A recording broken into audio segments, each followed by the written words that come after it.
All right, folks, Dr. Ravich here from Vet Triage. This will be the new layout for what was previously our live streams.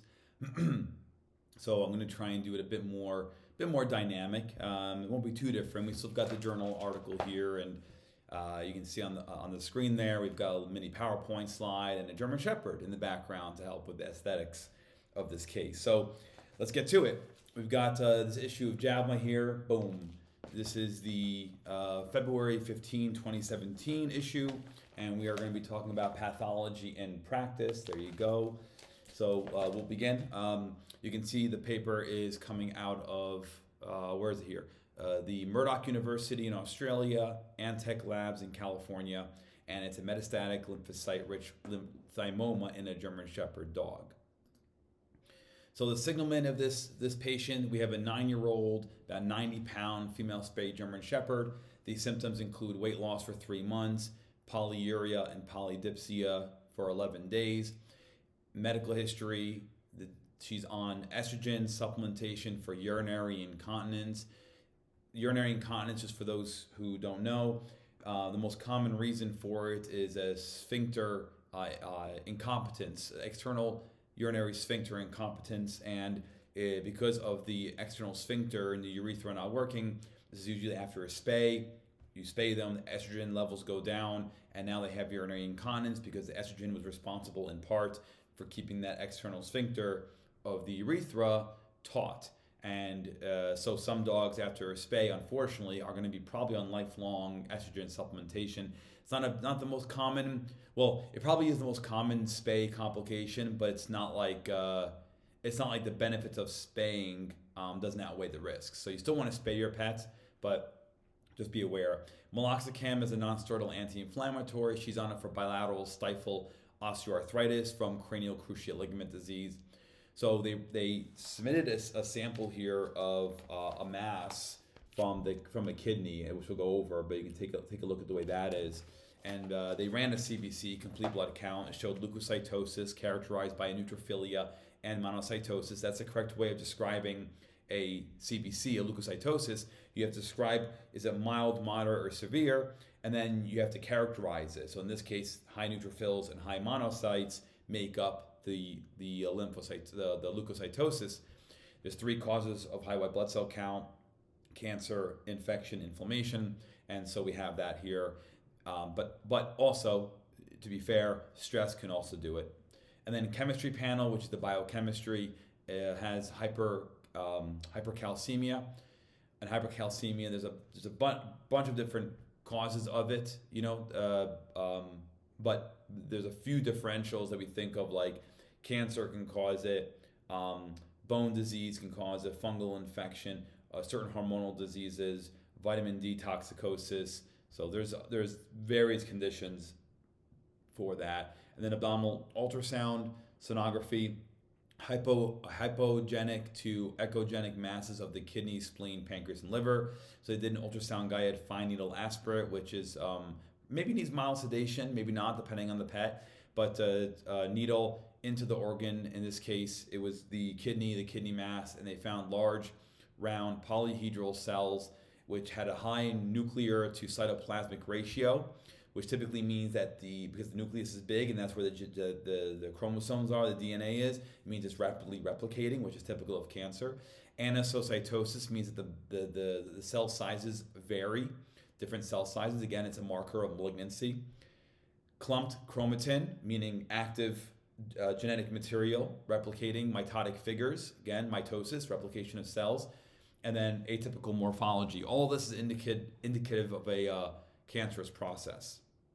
They euthanized the dog and they performed the necropsy. They found masses in the cranium, mediastinum, pancreas, spleen, kidney, liver, right ventricle, and right gracilis muscle, which is a muscle in the thigh.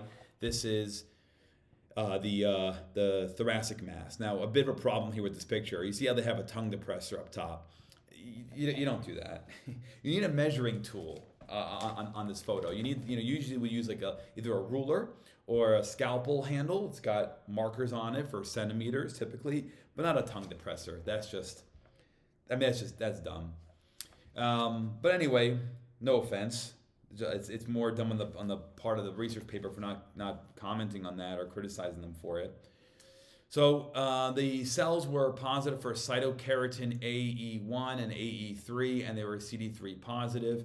And this is the staining showing that. This is what's called immunohistochemistry, where you take a slide and you stain the cells, and certain cells of certain of origins have certain stain uptake.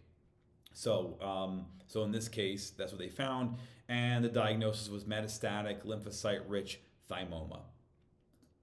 So now we'll talk about thymomas in dogs. They are uncommon. They usually are a remnant of thymic epithelial cells in postnatal involution. They lymphocyte-rich, meaning a non-neoplastic proliferation or infiltration of T cells or T lymphocytes. These are lymphocytes. Benign and locally infiltrative, and that's the problem with thymomas. They tend not to be aggressive in terms of metastatic spread, but they do kind of bind to everything, usually in the chest in front of the heart. Metastatic thymoma is rare, and it's been reported in goats and in dogs. Oops, there we go. Differentials, lymphosarcoma is number one, more so than ectopic thyroid tissue or parathyroid tissue. Carcinoma, chemodectoma, those are two different types of cancers. Thymic branchial cyst, which is benign. Lung lobe torsion, abscess granuloma, and T-cell rich B-cell lymphosarcoma is also positive for cytokeratin. So those are the differentials you'd think of, with lymphoma being number one. So paraneoplastic hypercalcemia. This induces nephrogenic diabetes insipidus by downregulating the aquaporin 2 receptors in the distal renal tubules, causing polyuria with a compensatory polydipsia. And it's caused, paraneoplastic hypercalcemia is caused by T-cell lymphosarcoma, anal sac adenocarcinoma, thymomas due to parathyroid hormone-related peptide from neoplastic cells, just as some examples. Theoretically, any cancer can cause it, but specifically the ones that produce this hormone are the ones that are going to cause hypercalcemia malignancy or paraneoplastic hypercalcemia. Differential diagnoses for paraneoplastic hypercalcemia include a primary hyperparathyroidism, hypoadrenocorticism, which is Addison's disease, secondary renal hyperparathyroidism, vitamin D toxicosis, granulomatous disease, granulomatous meaning usually fungal disease as the most common. So these are your differentials for hypercalcemia in general. There is another cause of hypercalcemia in puppies. Puppies have a normal hypercalcemia because of bone growth, active bone growth. And so you can see that. You can also see it with laboratory errors. You can also see it with familial causes of hypercalcemia. Like I think Keeshon's, I believe, are a dog lineage that are prone to hypercalcemia. Maybe miniature schnauzers, I don't remember. But anyway, or it can be spontaneous. Other than a lab error, it can be spontaneous. Maybe for that patient, a high calcium is normal, So those are all possibilities as well. Myasthenia gravis is the most common paraneoplastic syndrome seen in dogs and people with thymoma. It's associated with a subset of lymphocyte-rich thymoma with large numbers of CD4 positive, CD8 positive T lymphocytes. The World Health Organization in people characterize it as type B1 and B2 tumors. And that's what you see in people with thymomas that are causing myasthenia gravis. It may be related to a dysregulation of T cell selection and formation of a T cell population prone to autoreactivity, meaning that if you have dysregulation of T cells where they are recognized, they are being overly reactive, they're going to start causing damage to the body in various ways. Thymomas are associated with other immune-mediated diseases in people. Similar in dogs, other paraneoplastic syndromes include polymyositis, T-cell lymphocytosis, erythema multiforme, and hypercalcemia.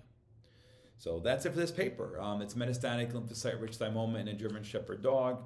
That's my contact information for those who want to find me on the socials, and then the QR code leads you to Vet Triage. But interesting case. I'm going to try and do these videos a couple times a month. It takes a bit of time to write these PowerPoints, and this was a very simple paper. So it took me that long just to write a simple one. So a very complex one, it's going to be a little more time. But I hope you guys enjoy this format a bit more than what we've been doing, and I'll see you in the next one.